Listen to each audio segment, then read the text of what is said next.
আসসালামু আলাইকুম প্রিয় শিক্ষার্থীবৃন্দ। আজকে আমরা বোটানির বইয়ের যত চার্ট আছে ইম্পর্ট্যান্ট সেই সব চার্টের উপরে পড়াশোনা করব। আমরা দেখব যে কী কী পার্থক্য আছে, বৈশিষ্ট্য আছে। তো আমরা কথা না বাড়াই চলো ভিডিওতে চলে যাওয়া যাক। আমরা ইনশাল্লাহ চেষ্টা করবো যে যতগুলো আছে এক ভিডিওতে সম্ভব হলে এক ভিডিওতে আমরা কমপ্লিট করব। যদি একাধিক ভিডিও লাগে তো আমরা সে পার্ট ওয়াইজ দিয়ে দেবো ইনশাল্লাহ। আর এই যে পিডিএফটা একটা ইউটিউব চ্যানেল থেকে নেওয়া হয়েছে, প্রাঙ্গণ সরকার ভাই ওনার কাছ থেকে নেওয়া হয়েছে। আর এটা হচ্ছে একটা টেলিগ্রাম চ্যানেল পোল মেশিন, তারাও সেটা ক্রিয়েট করছে, তো তাদের ক্রেডিট অবশ্যই আছে এখানে। এটা আমার কিছু না, জাস্ট আমি তোমাদের দেখাই দিচ্ছি যে কোনগুলো ইম্পর্টেন্ট, এবং পাশাপাশি পড়ায়ও দেবো। আর পিডিএফ লিঙ্ক যদি চাও তাহলে আমি ডেসক্রিপশন বক্সে দিয়ে দেবো ইনশাল্লাহ। ঠিক আছে, শুরু করা যাক। বিসমিল্লাহির রহমানির রহিম। তাহলে প্রথমে আমরা যখন বোটানি বই শুরু করি পড়া, তখন 2-3 পৃষ্ঠা পড়ার পরে দেখতে পাই একটা সুন্দর চার্ট আছে আবুল হাসান স্যারের বইতে। তো সেই চার্টের নাম হচ্ছে আদি কোষ ও প্রকৃত কোষের পার্থক্য। তো এখানে আরও শুধু এটা যে আবুল হাসান স্যারের কাছে নেওয়া আছে এমন না, চার্ট যেগুলো মানে সবচেয়ে মিক্সড করা এখানে আছে। তোমরা এই চার্টগুলো থেকে পড়লেই মোটামুটি, যদি কোশ্চেন একটু বড় হয়, আমরা ধারণা করছি যে 24-25 মেডিকেলে কী হবে, একটু কোশ্চেন বড় হওয়ার সম্ভাবনা আছে। মানে কোশ্চেনের অপশনগুলো বড় বড় হয়, অর্থাৎ বৈশিষ্ট্য থেকে আসতে পারে অথবা এই চার্ট থেকে আসতে পারে। তো আমরা আজকে সকল চার্ট পড়ে ফেলবো। তো তাতে দেখা গেল এখান থেকে কোশ্চেন যদি কঠিন করার থাকে, সম্ভাবনা থাকে, তাহলে এখান থেকে আসার সম্ভাবনা অনেক বেশি। তো অনেক বেশি কথা হয়ে যাচ্ছে, আমরা মূল পড়ায় চলে যাই। বিসমিল্লাহির রহমানির রহিম। তো প্রথম হচ্ছে আদি কোষ এবং প্রকৃত কোষের পার্থক্য। আমরা দেখছি আদি কোষের যে আকার, এখান থেকে আকার অত ইম্পর্টেন্ট না, লাগবে না, আকার লাগবে না। দেওয়া পড়ে রাখা তো 0.1 থেকে 5 মাইক্রোমিটার, এখানে 50 থেকে 100 5 থেকে 100 মাইক্রোমিটার, এখানে লাগবে না। লাগবে হচ্ছে এইটা সুগঠিত নিউক্লিয়াস, এটা লাগবে। তো সুগঠিত নিউক্লিয়াস, আমরা জানি আদি কোষ যাদের, তাদের কি নিউক্লিয়াস সুগঠিত থাকবে? তাদের তো নিউক্লিয়াস সুগঠিত থাকবে না। তাদের কোষে কি থাকে? শুধুমাত্র আমরা জানি যে রাইবোজোম থাকে। শুধুমাত্র কি থাকে? রাইবোজোম। আমরা নিচে দেখবো যে এখানে শুধুমাত্র রাইবোজোম থাকে। ঠিক আছে, আমরা জানি রাইবোজোম হচ্ছে টোটালি সকল কোষে থাকে। সার্বজনীন অঙ্গাণু বলা হয় রাইবোজোমকে, তাই না? তো সেক্ষেত্রে আমরা জানি কি রাইবোজোম থাকবে, তাহলে সুগঠিত নিউক্লিয়াস থাকে না। আর এদের কি নিউক্লিয়াস থাকে, সুগঠিত নিউক্লিয়াস থাকে, এদের সুগঠিত নিউক্লিয়াস থাকে না। ঠিক আছে, আমরা জাস্ট এটুকু মনে রাখবো। জেনেটিক বস্তু, আমরা জেনেটিক বস্তু বলতে কি বোঝাচ্ছি? নন হিস্টোন প্রোটিন, মানে হিস্টোন প্রোটিন, তারপরে ডিএনএ, ক্রোমোজোম, এগুলো সব হচ্ছে জেনেটিক বস্তু। মানে ডিএনএর মধ্যে, নিউক্লিয়াসের মধ্যে যেগুলো থাকে, যে বিষয়, যেগুলো বংশগতীয় বৈশিষ্ট্য, যেগুলো কি করে ধারণ ও বহন করে, এক প্রজন্ম থেকে অন্য প্রজন্ম নিয়ে যায়, সে সকলকে আমরা বলি কি জেনেটিক বস্তু। তো সেই জেনেটিক বস্তু বৈশিষ্ট্য আদি কোষের মধ্যে কি আছে? আদি কোষের জেনেটিক বস্তুর ভিতরে বৃত্তাকার ডিএনএ আছে। বৃত্তাকার ডিএনএ আছে। ক্রোমোজোমে আবদ্ধ থাকে না, আমরা সকলেই জানি ক্রোমোজোমে আবদ্ধ থাকে না বলেই কিন্তু আমরা এখানে দেখছি সুগঠিত নিউক্লিয়াস থাকে না, তাই বলছি, তাই না? নন হিস্টোন প্রোটিন থাকে, এখানে কি থাকে? নন হিস্টোন প্রোটিন, হিস্টোন প্রোটিন থাকে না। তাহলে এর বিপরীত বৈশিষ্ট্য থাকবে, এখানে হিস্টোন প্রোটিন থাকবে। এর বৃত্তাকার ডিএনএ থাকলে এর কি সোজা ডিএনএ থাকবে। আর এর ক্রোমোজোমে আবদ্ধ থাকে না, তাহলে কি ক্রোমোজোমে আবদ্ধ থাকবে। তাহলে আমরা একটা পড়লে কিন্তু আরেকটা ফ্রি, তাই না? একটা পড়লে আরেকটা কিন্তু আমরা এমনিই পারবো। তো আমরা দেখি এখান থেকে যে আমরা আছে যেটা ওই আদিকোষী, এটা এটা মনে রাখবো, এটা অনেক সময় মনে থাকে না। তো আদিকোষী মনে রাখবো, আর প্রকৃত কোষী কিন্তু আমাদের পড়া হয়ে যাবে। ঠিক আছে।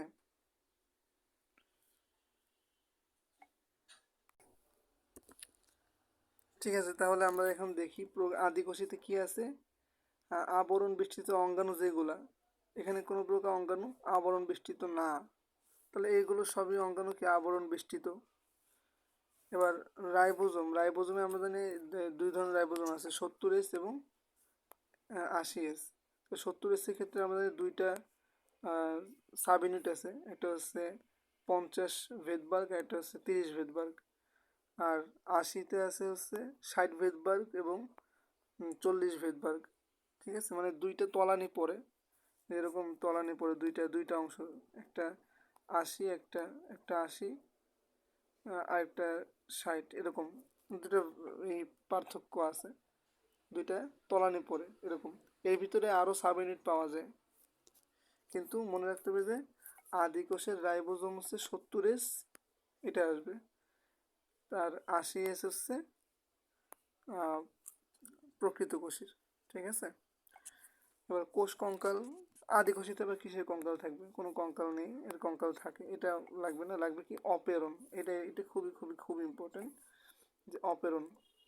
এভাবে মনে রাখতে পারো যে আমরা বাংলা বর্ণ, যে বাংলা যেই ই পড়ি না, বর্ণমালা, সেখানে আমরা কি পড়ি যে অ হলো আগে, অ আগে না, অ, অ কি আগে, তাহলে আদিকোষ তো আগের, পূর্বের, তাই না? তাহলে আদিকোষে অ থাকে, আদিকোষে কি থাকে, অ থাকে। আর প্রকৃত কোষ, প্রকৃত কোষ কি পরে আসছে না, আদিকোষ থেকে তো প্রকৃত কোষের উৎপত্তি, এরকম না? তাহলে প্রকৃত কোষে কি থাকবে, প্রকৃত কোষে থাকবে হচ্ছে ই। তাহলে আমরা কীভাবে মনে রাখবো যে অ, অর্থাৎ অপেরণ থাকে হচ্ছে আদিকোষে, কিন্তু ইন্ট্রন্স থাকে না। আবার প্রকৃত কোষে অপেরণ থাকে না, থাকে হচ্ছে ইন্ট্রন্স। ঠিক আছে, এমনি মনে রাখবো যে আদিকোষে অ আছে, ই নেই, আর প্রকৃত কোষে অ নেই, ই আছে। মনে রাখবে এভাবে যে আদিকোষে অ যেহেতু পূর্বের, সেহেতু পূর্ব বা আদিকোষ অপেরণ থাকবে, আর ই যেহেতু পরের, তাহলে ইন্ট্রন্স, এটা হচ্ছে প্রকৃত কোষের বৈশিষ্ট্য। ঠিক আছে, তাহলে আমরা এভাবে যাই, আমরা দেখি এখানে তাই আছে যে অপেরণ, অপেরণ থাকে আদিকোষে, এখানে অপেরণ থাকে না।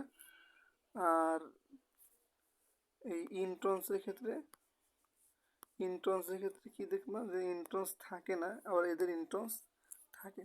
ঠিক আছে, এই দুইটা মনে রাখা লাগবে যে অ আছে আদিকোষে, ই নেই, আর ওই সে আমাদের পর, অ এর পরে তো ই, তাহলে ই আছে হলো প্রকৃত কোষে, অ নেই।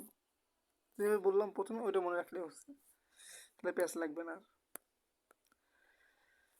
আচ্ছা, এইখানে আমরা এটা দেখি যে ইন্ট্রন্সের ক্ষেত্রে, এই যে ইন্ট্রন্স আদিকোষের ক্ষেত্রে আরএনএ পলিমারেজ হচ্ছে এক ধরনের, আর আরএনএ পলিমারেজ আদিকোষে, প্রকৃত কোষ তো উন্নত, উন্নত জিনিসে তো বেশি পলিমারেজ, আরএনএ পলিমারেজ বেশি থাকবে, তাই না? তাহলে তিন ধরনের, এখানে তিন ধরনের আরএনএ পলিমারেজ, কয় ধরনের, তিন ধরনের আরএনএ পলিমারেজ হচ্ছে এখানে তিন ধরনের, আর এখানে হচ্ছে এক ধরনের, এখানে এক ধরনের, এখানে তিন ধরনের। ঠিক আছে, এখানে তিন ধরনের কী কী, এটাও তুমি লিখে রাখতে পারো পাশে, তাহলে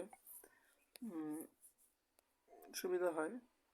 যেমন এখানে কী কী আছে, এখানে আছে mRNA, তারপরে টিআরএনএ, আমরা আরএনএ পড়ার সময় এটা পাবো অবশ্যই, আর এটা হচ্ছে আরএনএ।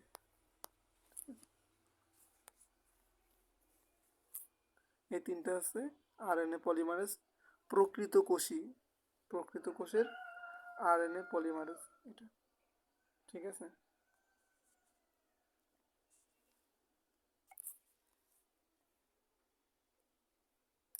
আচ্ছা এখানে আরেকটু কিছু লিখে জিনিসটা তুমি পড়তে পারো, যে আমরা নিউক্লিয়াসের ক্ষেত্রে যেটা বললাম, এর যে নিউক্লিয় বস্তু যেটা নিচে আছে, নেই নিচে নেই, এখানে যে নিউক্লিয় বস্তু যেটা এই আদি প্রকৃত কোষের, এই প্রকৃত কোষের নিউক্লিয় বস্তু, নিউক্লিয় নিউক্লিয় বস্তু হলো নিউক্লিয় বস্তু হলো কি ক্রোমোজোম, ক্রোমোজোম, ঠিক আছে। নিউক্লিয় বস্তু হচ্ছে ক্রোমোজোম, এটা মাথায় রাখতে পারো যে প্রকৃত কোষের নিউক্লিয় বস্তু হলো ক্রোমোজোম, প্রকৃত কোষের নিউক্লিয় বস্তু কি ক্রোমোজোম। নিউক্লিয়াস এখানে লিখে রাখতে পারো, ঠিক আছে। আচ্ছা, আমরা এবার দেখি আদি কোষে কি ঘটে, অবাধ শ্বসন ঘটে, অক্সিজেন লাগে না এদের। আর এখানে প্রকৃত কোষে সবাত শ্বসন, অক্সিজেন সহ শ্বসন, সবাত মানে বায়ু সহ বা অক্সিজেন সহ।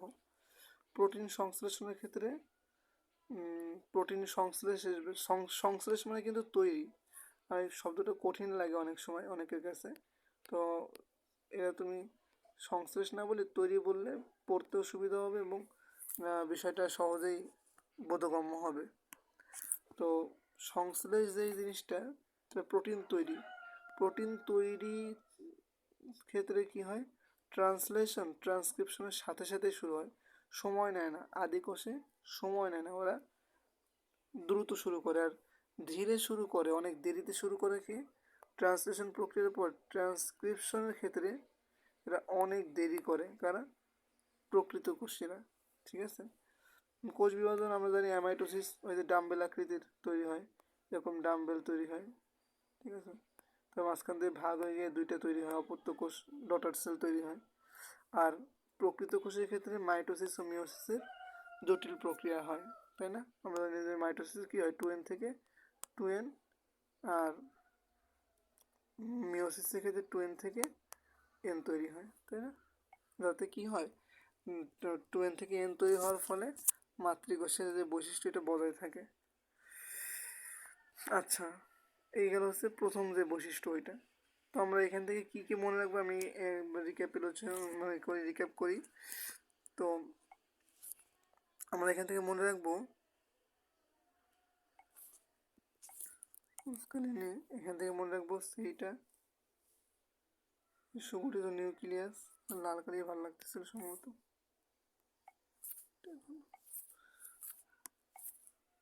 এইটা মনে রাখবো।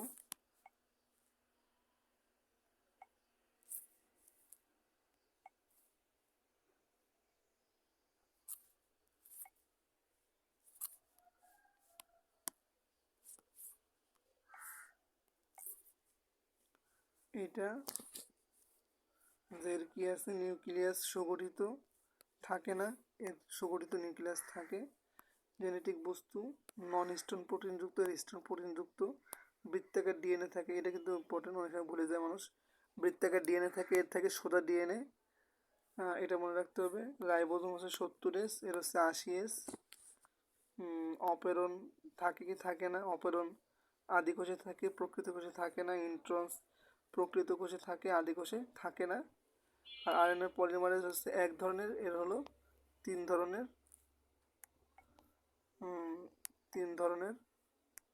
আর এগুলো মনে রাখলে হচ্ছে। আর কিছু, আর এটা তো সহজ জিনিস যে সবাদ শোষণ কোথায় করে, অবাধ শোষণ কোথায় কোথায়, এটা তো সে জানা আছে। আর কিছু না, কোষ বিভাজন কোন পদ্ধতি, মায়োসিস মাইটোসিস এগুলো ঘটে হচ্ছে প্রকৃত কোষে, আর অ্যামাইটোসিস ঘটে হচ্ছে আদি কোষে, এটা লাগবে। এবার দেহকোষ ও জনন কোষ এর ভিতরে কিন্তু পার্থক্য আছে অবশ্যই, তাই না। দেহকোষ বৃদ্ধি পায় আমরা জানি মাইটোসিসের মাধ্যমে, আর জনন কোষে কি ঘটে, জনন কোষের বৃদ্ধি না, কিন্তু জনন কোষের বৃদ্ধি ঘটে মাইটোসিস, সকল কোষের বৃদ্ধি ঘটে মাইটোসিসে, কিন্তু জনন মাতৃকোষে আমার মায়োসিস হয়। মায়োসিস শুধুমাত্র হয় কোথায়, জনন মাতৃকোষে, জনন মাতৃকোষে, ঠিক আছে, জনন কোষের বৃদ্ধিতে না কিন্তু। তো এক্ষেত্রে কিছু পার্থক্য তো আছে, তো সেই পার্থক্যটা এটা আমরা দেখব। দেহকোষ জীবদেহের বিভিন্ন অঙ্গতন্ত্র গঠন করে, জানি আমরা।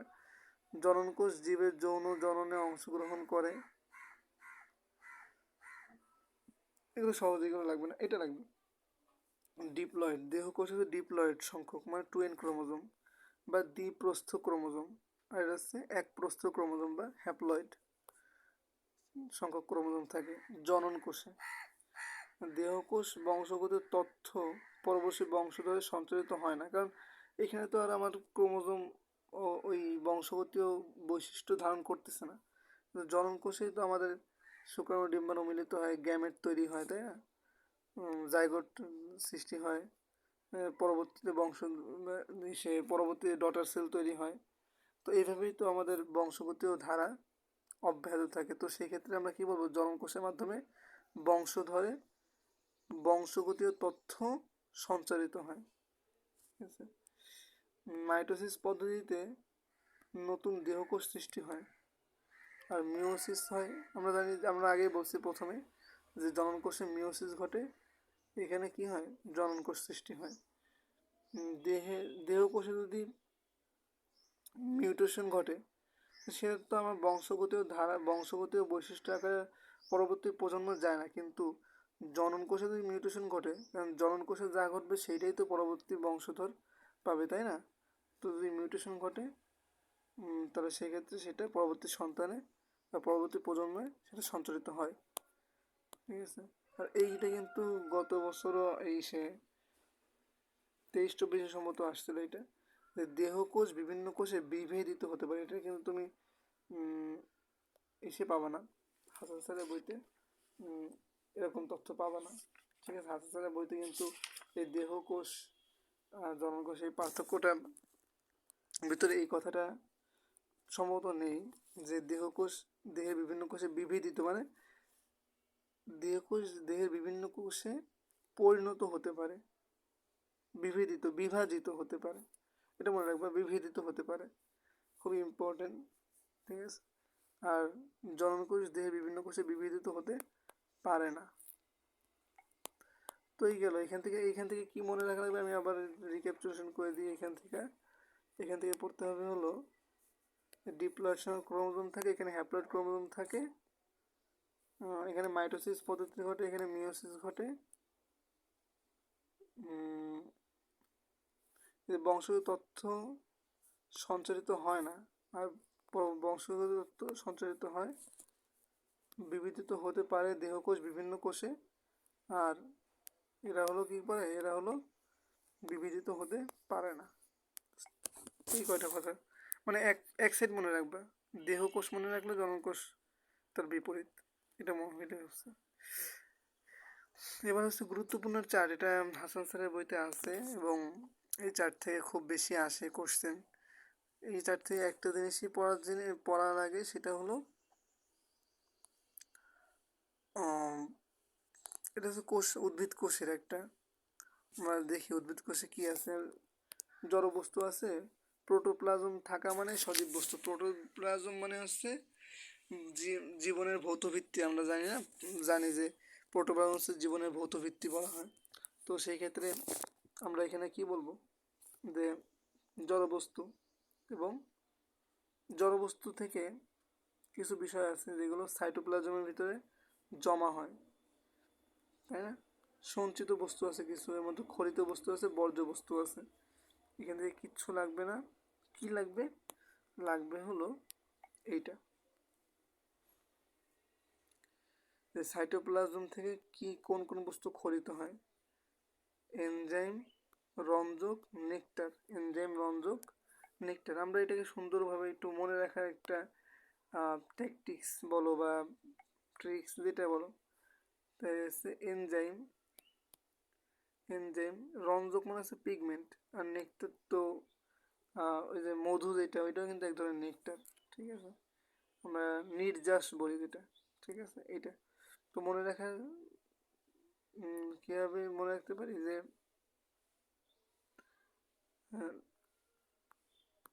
হাড়, পেন, এভাবে মনে রাখতে পারি। হাড় তো হচ্ছে হরমোন,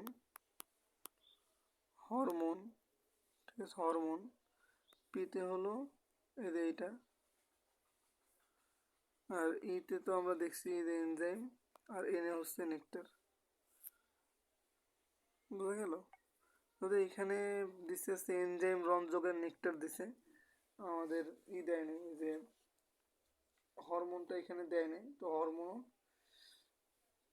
খরিত পদার্থ বা আমরা কি বলি এটাকে, নিঃসৃত পদার্থ হইতে পারে, বলতে পারে নিঃসৃত, খরিত বস্তু বা নিঃসৃত বস্তু বস্তু ঠিক আছে। তো এটাই ছিল এখান থেকে পড়ার জিনিস, এখান থেকে আর কিছু পড়া লাগবে না।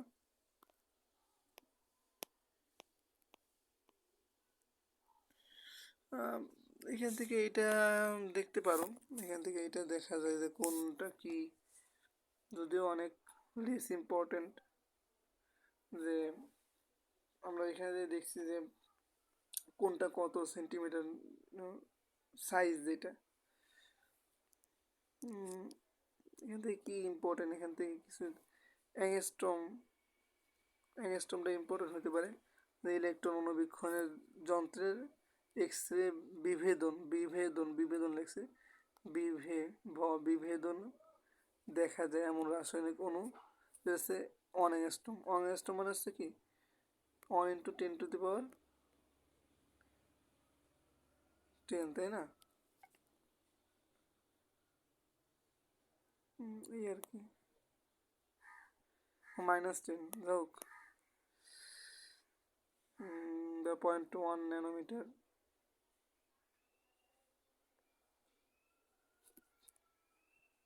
এখানে 0 1 না, এখানে 1 হবে, 1 ন্যানোমিটার। দেখ এখানে এটা লাগবে না, এটা এই শখ লাগবে না, ঠিক আছে। লাগবে হচ্ছে এইটা লাগবে, প্রাইমারি সেকেন্ডারি, এইটাও অত ইম্পর্টেন্ট না, তারপরেও একবার দেখাই দিই যে কোনটা কোনটা লাগে। যে প্রাইমারি যেটা আমরা আমরা যদি দেখি যে একটা কোষ প্রাচীর, এই কোষ প্রাচীরের মনে করো যে একটা কোষ প্রাচীর থাকে, সেই কোষ প্রাচীরে আমরা কয়েকটা লেয়ার পাই না, যেমন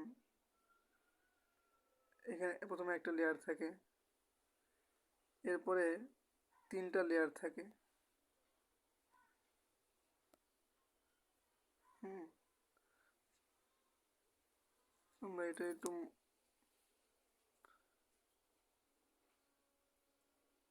কেটে দিই সুন্দরভাবে আঁকে একটু। প্রথমে এই একটা লেয়ার আছে, এর উপরে একটা লেয়ার আছে, এর উপরে 3টা লেয়ার আছে।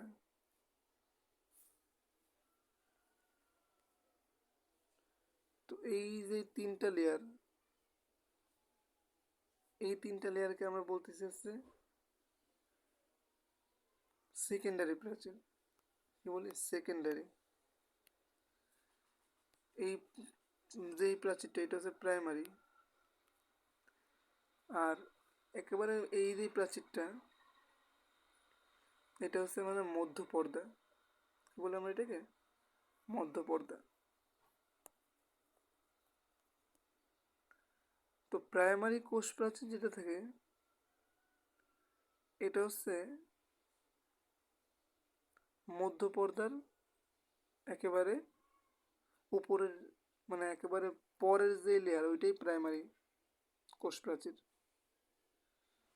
মধ্য পর্দার উপরে সৃষ্টি হচ্ছে প্রাইমারি কোষ প্রাচীর, আর প্রাইমারি কোষ প্রাচীরের উপরে সৃষ্টি হচ্ছে সেকেন্ডারি কোষ প্রাচীর বা সেকেন্ডারি স্তর, ঠিক আছে।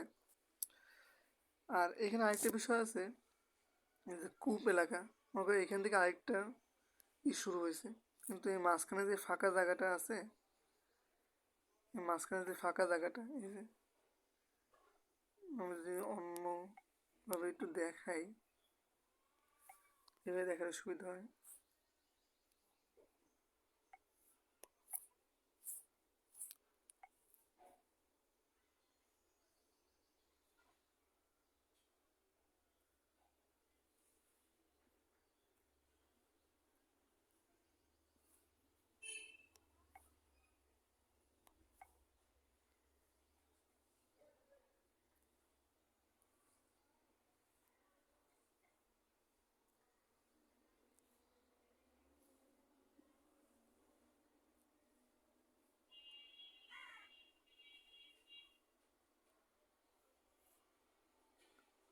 মোটামুটি একটা হয়েছে।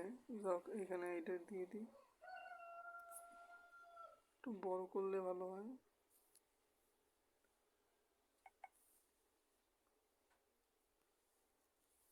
এরকম আছে,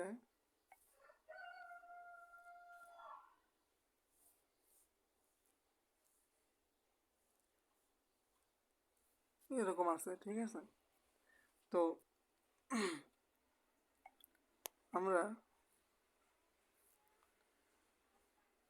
এই যে এটাকে বলতেছে হলো মধ্যপর্দা। মধ্যপর্দা। আর এই যে জায়গাটা, মানে এইটাকে বলতেছে হলো প্রাইমারি। আর এই যেটা,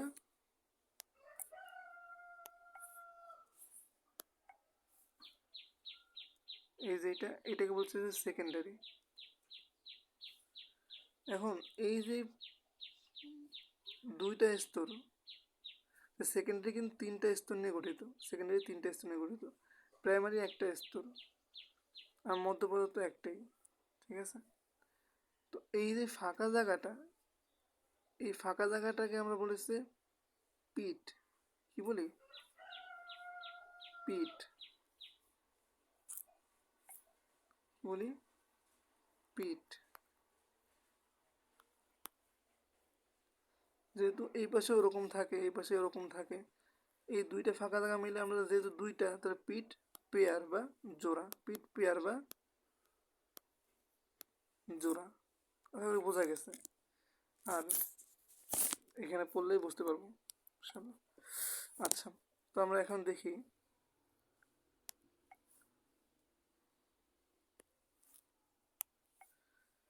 কি যে প্রাইমারি কোষ প্রাচীর মধ্যপর্দার উভয় পাশে বিদ্যমান স্থিতিস্থাপক স্তর।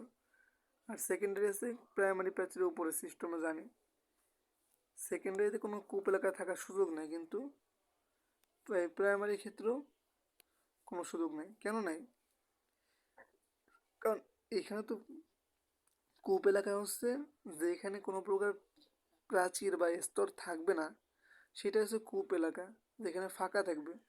তো সেকেন্ডারি থাকুক প্রাইমারি থাকুক, সেই যদি এগুলো থাকে, তো সেখানে তো কোনো ফাঁকা জায়গা থাকার সুযোগ নেই।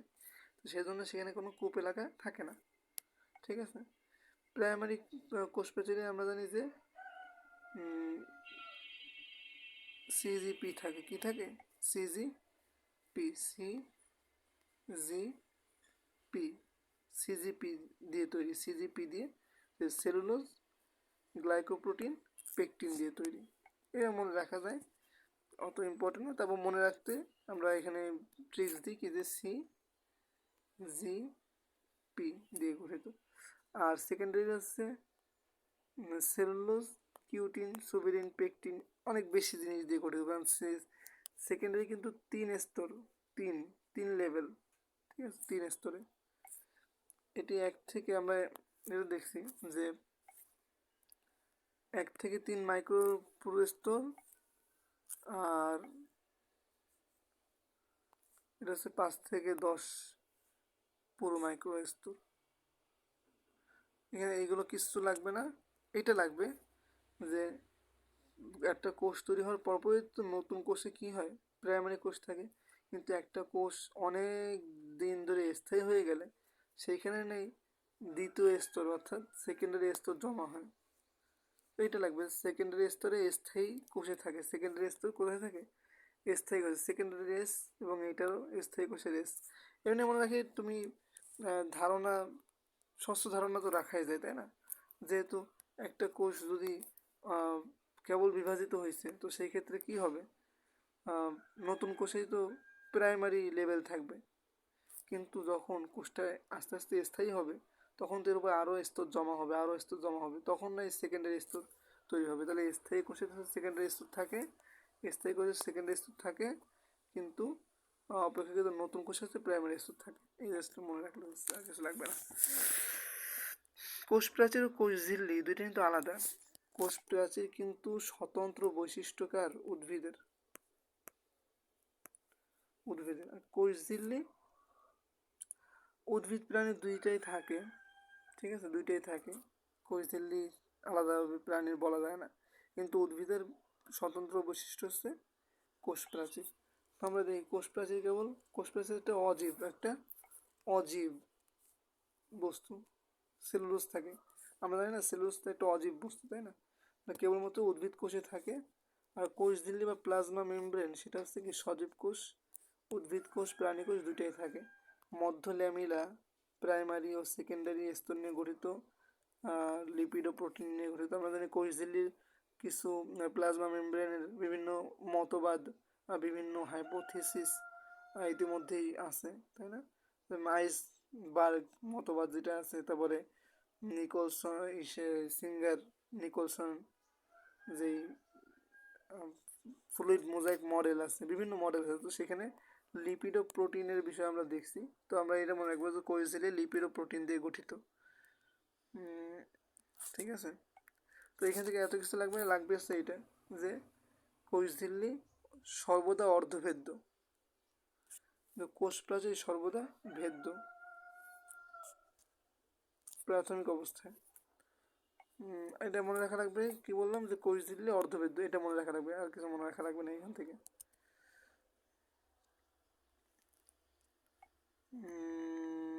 অপেক্ষাকৃত দৃঢ় প্রকৃতির হয় কোষ প্রাচীর, কারণ বাইরের স্তর একেবারে শেল্টার দেওয়ার জন্য এটা দৃঢ় হওয়াই দরকার। আর এই কোষঝিল্লি একটু নমনীয় হয়, কারণ কি এর ভিতর দিয়ে তো পাস হইতে হবে জিনিসপত্র, যেসব গ্রহণীয় বস্তু গ্রহণ হইতে হবে, বর্জনীয় বস্তু বর্জন হইতে হবে, তাই না? তো সেক্ষেত্রে নমনীয় হয়, শোষণ ক্ষমতা বৃদ্ধি পায়। এখান থেকে এইটা লাগবে, আর কিছু লাগবে না। প্রোটোপ্লাজম সাইটোপ্লাজম, প্রোটোপ্লাজম হচ্ছে জীবনের ভৌত ভিত্তি, জীবনের ভিত্তি গঠন করে, এটি জীবনের ভিত্তি গঠন করে। আর সাইটোপ্লাজম হচ্ছে কোষ অঙ্গাণু সমূহের ভিত্তি গঠন করে। খুবই ইম্পর্টেন্ট কথা, কিন্তু জীবনের ভিত্তি গঠন করে কিন্তু প্রোটোপ্লাজম, আর সাইটোপ্লাজম হলো কোষ অঙ্গাণু সমূহের ভিত্তি গঠন করে, কারণ সাইটোপ্লাজমের মধ্যেই সাইটোপ্লাজমীয় অঙ্গাণুগুলো থাকে। নিউক্লিয়াস আর প্রোটোপ্লাজম বাদে বাদবাকি সকলেই কি সাইটোপ্লাজমীয় অঙ্গাণু, ঠিক আছে? তো এখানে বলছে প্রোটোপ্লাজম হলো কোষ অভ্যন্তরে জীবজ তরল যা সাইটোপ্লাজম ও নিউক্লিয়াস নিয়ে গঠিত।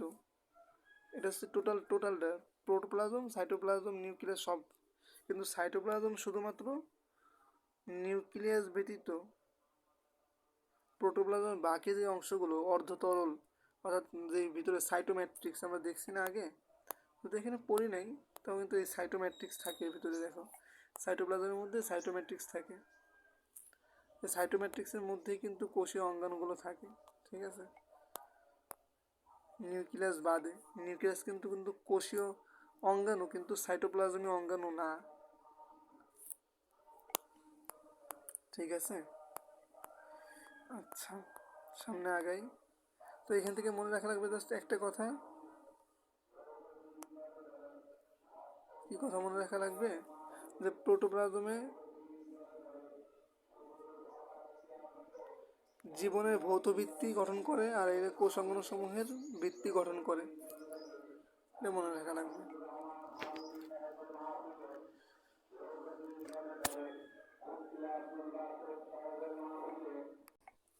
তো আমরা দেখতেছিলাম যে জীবনের ভৌত ভিত্তি হলো গঠন করে কে, আমাদের প্রোটোপ্লাজম হচ্ছে জীবনের ভৌত ভিত্তি গঠন করে। এবং প্রোটোপ্লাজমের মধ্যে কি থাকে, প্রোটোপ্লাজমের মধ্যে নিউক্লিয়াস থাকে, আর নিউক্লিয়াস কি বংশগতীয় বস্তু বহন করে, কিন্তু সাইটোপ্লাজম কিন্তু নিউক্লিয়াস ব্যতীত, যার কারণে সে বংশগতীয় বস্তু বহন করবে না, কারণ নিউক্লিয়াস না থাকলে তো বংশগতীয় বস্তু বহন করার সুযোগ নেই। তো আবার আমরা দেখছি সাইটোপ্লাজম হচ্ছে কোষ অঙ্গাণু সমূহের, এই লাইনটা খুবই ইম্পর্টেন্ট, 4 নম্বর যে পয়েন্টটা, 4 নম্বর পয়েন্টে কোষ অঙ্গাণু সমূহের ভিত্তি হলো সাইটোপ্লাজম, কিন্তু জীবনের ভিত্তি গঠন করে হলো প্রোটোপ্লাজম। আর এর আগে একটা জিনিস আমরা একটু এখানে নাই লেখা, তারপরেও যেহেতু একটু বলে দিই যে এখানে যে বিষয়টা আছে কোষঝিল্লি আর কোষ প্রাচীর, কোষ প্রাচীরের কিন্তু গৌণ স্তর আছে, হ্যাঁ, কোষ প্রাচীরের গৌণ স্তরে নানাবিধ অলঙ্করণ দেখা যায়। কি দেখা যায়? নানাবিধ অলঙ্করণ দেখা যায়, নানাবিধ অলঙ্করণ দেখা যায়। অলঙ্করণ লিখে রাখো এটা, যে অলঙ্করণ এটা কিন্তু মেডিকেল পরীক্ষায় আসছিল, যে নানাবিধ অলঙ্করণ দেখা যায় কোথায়, কোষ প্রাচীরের বহিঃস্তরে বা গৌণ স্তরে, কোন স্তরে? গৌণ স্তরে, কোষ প্রাচীরের গৌণ স্তরে। কোষ প্রাচীরের গৌণ স্তরে কি দেখা যায়? নানাবিধ অলঙ্করণ দেখা যায়, কিন্তু কোষ ঝিল্লির গৌণ স্তরে সে কোনোরূপ অলঙ্করণ দেখা যায় না। এটা একটু মনে রাখতে হবে এখান থেকে। এবার ক্লোরোপ্লাস্ট, ক্রোমোপ্লাস্ট, লিউকোপ্লাস্ট, এই ক্ষেত্রে কিন্তু সহজ একেবারে আমরা দেখছি যে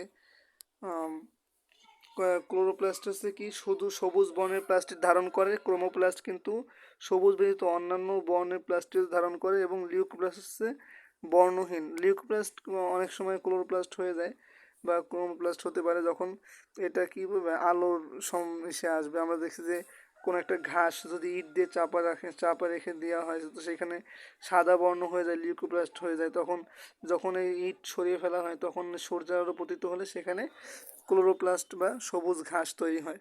তো আমরা এখান থেকে দেখি ক্লোরোপ্লাস্টের কাজ কি? পতঙ্গ আকর্ষণ করা, এই যে রঙিন ফল ফুল, অর্থাৎ এরা পরাগায়নে মূল ভূমিকা পালন করে। এখানে লেখা না থাকলেও লিখে নিতে পারো যে পরাগায়নে মূল ভূমিকা পালন করে ক্রোমোপ্লাস্ট। ক্লোরোপ্লাস্ট হচ্ছে সৌরশক্তি শোষণ করে সালোক সংশ্লেষণ ঘটায় এবং সবুজ পাতা ও কচি কাণ্ডে থাকে। আর এখানে ক্লোরোফিল নামক রঞ্জক থাকে। ক্রোমোপ্লাস্টে জ্যান্থোফিল ও ক্যারোটিন থাকে। আর লিউকোপ্লাস্টে কোনো রঞ্জক থাকে না, সেই কারণে সেটা বর্ণহীন প্লাস্টিক, কিন্তু বর্ণ নেই, কোনো প্রকার বর্ণ নেই। লিউকোপ্লাস্ট হচ্ছে স্টার্চ, লিপিড ও প্রোটিন সঞ্চয় করে। লিউকোপ্লাস্ট কী করে? স্টার্চ, প্রোটিন ও লিপিড সঞ্চয় করে। এদের কাজ হচ্ছে সঞ্চয় করা। লিউকোপ্লাস্টের কাজ হলো সঞ্চয় করা। ক্রোমোপ্লাস্টের কাজ হচ্ছে উদ্ভিদকে রঙিন করে পরাগায়নে আকৃষ্ট করা। পরাগায়নের জন্য যে পশু, যে আছে, পতঙ্গ আছে, পাখি আছে, তাদেরকে আকৃষ্ট করা। আর ক্রোমোপ্লাস্টের কাজ হলো সালোক সংশ্লেষণের মাধ্যমে খাদ্য তৈরি করা। সালোক সংশ্লেষণের মাধ্যমে কি তৈরি করা? খাদ্য তৈরি করা। লিউকোপ্লাস্ট রূপান্তরিত হয়ে ক্লোরোপ্লাস্ট গঠন করতে পারে, আগেই বলছি এই কথা। আর ফল পাকলে, যে ফল পাকার সময় ক্রোমোপ্লাস্টে পরিণত হয়, কারণ ফল পাকলে সবুজ আম, তখন ক্লোরোপ্লাস্ট থাকে। ফল পেকে গেলে তখন কি ক্রোমোপ্লাস্ট বা হলুদ হয়ে যায়, বিভিন্ন রং ধারণ করে, লাল হয়ে যায়, তাই না? এই গেল কথা। মাইটোকন্ড্রিয়া থেকে ক্লোরোপ্লাস্টের মধ্যে পার্থক্য একটু দেখতে হবে। মাইটোকন্ড্রিয়ার ভিতরে কি আছে? এই মাইটোকন্ড্রিয়া, ক্লোরোপ্লাস্ট, এই দুইটাই কিন্তু আমাদের কি একেবারে আদি কোষে না থাকলেও শুরুর দিকে এরা কিন্তু নিজস্ব ডিএনএ ধারণ করে। হ্যাঁ, তো এটা একটু মাথায় রাখতে হবে যে সকল উদ্ভিদ ও প্রাণী কোষে সাইটোপ্লাজমে বিদ্যমান থাকে মাইটোকন্ড্রিয়া। আর ক্লোরোপ্লাস্ট হচ্ছে উদ্ভিদের স্বতন্ত্র বৈশিষ্ট্য। প্রাণী কোষে কোনো প্রকার ক্লোরোপ্লাস্ট থাকে না, কিন্তু মাইটোকন্ড্রিয়া প্রাণী কোষ এবং প্রাণী কোষ ও উদ্ভিদ কোষ উভয়ই থাকে। রঞ্জক পদার্থ থাকে না, মাইটোকন্ড্রিয়া কোনো রঞ্জক পদার্থ থাকে না, কিন্তু ক্লোরোপ্লাস্ট নিজেই কিন্তু ক্লোরোফিল যেই রঞ্জক পদার্থ সেটা থাকে। কোষীয় শ্বসনের সাথে জড়িত মাইটোকন্ড্রিয়ার ভিতরে আমরা জানি যে ক্রেবস চক্র ঘটে। মাইটোকন্ড্রিয়ার ভিতরে হচ্ছে কি ক্রেবস চক্র ঘটে। তারপরে বাদে আর কি গ্লাইকোলাইসিস বাদে অন্যান্য বিষয়গুলো সব মাইটোকন্ড্রিয়ার ভিতরে ঘটে, অন্যান্য যেই ধাপগুলো আছে। তারপরে আর এখানে কি ক্লোরোপ্লাস্টের ক্ষেত্রে সালোক সংশ্লেষণের মাধ্যমে এরা কি খাদ্য তৈরি করে। কোষের রান্নাঘর বলা হয়, শক্তি রূপান্তরের অঙ্গ বলা হয়। খুবই ইম্পর্টেন্ট, ক্লোরোপ্লাস্ট কিন্তু শক্তি রূপান্তরের অঙ্গ। আর শক্তি উৎপাদনের অঙ্গ হচ্ছে মাইটোকন্ড্রিয়া। শক্তির রূপান্তর, এটা কিন্তু অনেক আসে পেস লাগতে পারে, দেখে না যে রূপান্তর। আর এখানে হলো এটা হচ্ছে রূপান্তরের অঙ্গ লেখা হচ্ছে না কেন এখানে? রূপান্তর। এটা হচ্ছে উৎপাদন। ঠিক আছে, উৎপাদন, এই আর কি। আচ্ছা, আমি একটু সাইজ ছোট করে নিই। ঠিক আছে। আচ্ছা, এরপরে কি আছে? এরপরে সরল সংগ্রামে আছে, এটা লাগবে না। এটিপি অক্সিডেটিভ ফসফোরাইলেশন এই মাইটোকন্ড্রিয়ায় হয়। আর এখানে ফটোফসফোরাইলেশন হয়। এটিপি তৈরি শক্তি শর্করার আলো থেকে আসে। এটিপি তৈরি হয়। ফটোফসফোরাইলেশন আছে এটিপি তৈরির প্রক্রিয়া। আর অক্সিডেটিভ ফসফোরাইলেশন, এটিপি তৈরি সক্রিয় অক্সিডেশন থেকে আসে। এখানে অক্সিডেশন বা সবাত শ্বসন হয় না, সেখান থেকে আসে। এটা লাগবে। এটা লাগবে। 5 নম্বর পয়েন্টটা ইম্পর্টেন্ট এখান থেকে, যে এদের ইলেকট্রন গ্রহীতা হলো NAD ও FAD, ঠিক আছে। আর ক্লোরোপ্লাস্টের ক্ষেত্রে ইলেকট্রন গ্রহীত হচ্ছে NADP। তো তাহলে ইলেকট্রন গ্রহীতা কে মাইটোকন্ড্রিয়ার ক্ষেত্রে হচ্ছে NAD এবং FAD, এবং ইলেকট্রন গ্রহীতা ক্লোরোপ্লাস্টের ক্ষেত্রে NADP। তাহলে মাইটোকন্ড্রিয়ার ক্ষেত্রে দুইটা, একটা হলো NAD এবং FAD, আর একটা হচ্ছে, আর এই সেক্ষেত্রে ক্লোরোপ্লাস্টের ক্ষেত্রে ইলেকট্রন গ্রহীত হচ্ছে একটা NADP। আর ক্লোরোপ্লাস্ট কিন্তু আলোর অনুপস্থিতিতে কাজ করতে পারে না, আলোর উপস্থিতিতে শুধুমাত্র কাজ করতে পারে, আলোর অনুপস্থিতিতে ক্লোরোপ্লাস্ট কোনো প্রকার কাজ করতে পারে না, কোনো প্রকার কাজ করতে পারে না আলোর উপস্থিতিতে। আর এরা হচ্ছে আলোর অনুপস্থিতি উপস্থিতি উভয়ভাবে শ্বসন 24 ঘন্টা, শ্বসন সর্বদা চলে, শ্বসন 24 ঘন্টায় চলতে থাকে, ঠিক আছে, 24 ঘন্টা চলে, ঠিক আছে। কিন্তু সালোক সংশ্লেষণ কিন্তু আলোর উপস্থিতিতে হয়, আলোর অনুপস্থিতিতে সালোক সংশ্লেষণ হয় না, মাথায় রাখতে হবে। আছে ACR ও RER এর পার্থক্য এখানে, এইখান থেকে কোশ্চেন হয় যে রাইবোজোম কোন জায়গায় লাগিয়ে থাকে, এই কোশ্চেনটা আসছিল একবার, যে এটা আসছিল বহির্ক্ষেত্রে। অমসৃণ যেটা অমসৃণ, সেই অমসৃণ কেন, মসৃণ নয় কেন, কারণ এর গায়ে যে রাইবোজোম লেগে থাকে, তো সেই জন্য এটা মসৃণ না, সেজন্য রাইবোজোম সংযুক্ত থাকে কি বহির্গাত্রে, যে রাফ এন্ডোপ্লাজম। এর আর্তে কি, আর্তে হচ্ছে রাফ, ঠিক আছে, রাফ এন্ডোপ্লাজমিক রেটিকুলাম। আর এখানে হচ্ছে এসে কি মসৃণ, মনে আসছে না, এসে কি স্মুথ, মনে সম্ভবত এরকম কিছু একটা হবে, স্মুথ সম্ভবত, এন্ডোপ্লাজমিক রেটিকুলাম। আচ্ছা, তাহলে রাইবোজোম সংযুক্ত থাকে না, সেজন্য তো স্মুথ বা মসৃণ। প্রধানত টিউবিউল দ্বারা গঠিত, এটা লাগবে যে ACR বা মসৃণ এন্ডোপ্লাজমিক রেটিকুলাম টিউবিউলস বা নালিকা দ্বারা গঠিত, আর এগুলো সিস্টার্নি দ্বারা গঠিত। তাহলে রাফ এন্ডোপ্লাজমিক রেটিকুলামের সিস্টার্নি দ্বারা গঠিত, আর অমসৃণ মানে মসৃণ যেটা সেটা হচ্ছে টিউবিউলস দ্বারা গঠিত। সাধারণত কোষ আবরণে সংলগ্ন থাকে, আর এরা হচ্ছে নিউক্লিয়াসের কাছাকাছি থাকে, নিউক্লিয়ার আবরণে সংলগ্ন থাকে, এরা হচ্ছে কোষ আবরণে সংলগ্ন থাকে, অর্থাৎ এরা হচ্ছে কোষ ঝিল্লির কাছাকাছি থাকে, আর এরা থাকে হচ্ছে যে নিউক্লিয়াসের যে আবরণী ঝিল্লি, নিউক্লিয়াস ঝিল্লির কাছাকাছি থাকে, ঠিক আছে। এখান থেকে লাগবে সবচেয়ে ইম্পর্টেন্ট যেটা, সেটা হচ্ছে এইটা, যে এদের প্রধান কাজ কি লিপিড সংশ্লেষণ করা। কি সংশ্লেষণ করা? লিপিড সংশ্লেষণ করা। লিপিড সংশ্লেষণ করা। কি সংশ্লেষণ করা? লিপিড সংশ্লেষণ করা। কি সংশ্লেষণ করা? মসৃণের কাজ কি? লিপিড সংশ্লেষণ করা। মসৃণের কাজ কি? লিপিড সংশ্লেষণ করা। মসৃণের কাজ কি? লিপিড সংশ্লেষণ করা। আর অমসৃণের কাজ কি? প্রোটিন সংশ্লেষণ করা। অমসৃণের কাজ কি? প্রোটিন সংশ্লেষণ করা। তাহলে লিপিড সংশ্লেষণ, লিপিড কি মসৃণ পদার্থ, লিপিড মসৃণ পদার্থ, তাহলে সেটা কি মসৃণের গায়ে থাকবে, মসৃণ সেটা তৈরি করবে, ঠিক আছে। আর তাহলে অন্য যেটা সেটা অমসৃণ, সেটা কি করবে? প্রোটিন তৈরি করবে, কারণ কি এর গায়ে কি থাকে? প্রোটিন তৈরি করবে কেন? কারণ কি এর, আমরা জানি রাইবোজোম প্রোটিন সংশ্লেষণ করে, বা আমরা সংশ্লেষণ বলতে বোঝাইছি কি তৈরি, প্রোটিন সংশ্লেষণ বা প্রোটিন তৈরি করে রাইবোজোম। তো রাইবোজোম কোথায় লেগে থাকে? অমসৃণের গায়ে লেগে থাকে।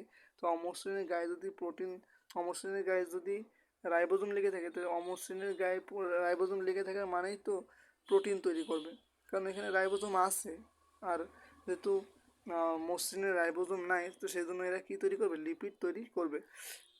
স্টেরয়েড হরমোন উৎপাদনকারী কোষে এদের প্রাচুর্য দেখা যায়। তাহলে যেসব কোষ স্টেরয়েড হরমোন তৈরি করে, সেসব কোষে কি এই মসৃণ, যেহেতু লিপিড, তো মসৃণ এন্ডোপ্লাজমিক রেটিকুলাম বেশি দেখা যায়।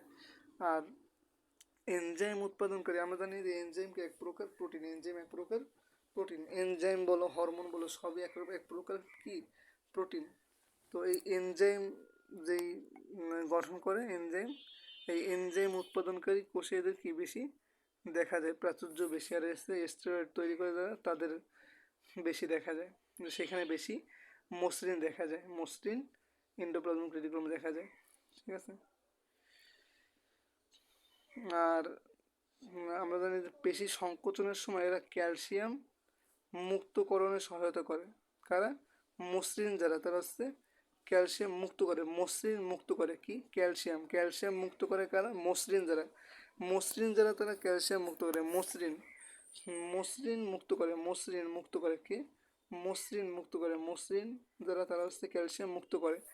আর যারা মসৃণ নয় তারা কি করবে? সঞ্চয় করবে পেশিতে ক্যালসিয়াম সঞ্চয় করে অমসৃণ, পেশিতে ক্যালসিয়াম সঞ্চয় করে কারা?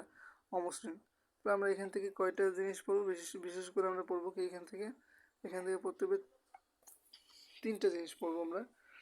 এটা হচ্ছে রাইবোজোম কোথায় লেগে থাকে? অমসৃণের গায়ে রাইবোজোম লেগে থাকে,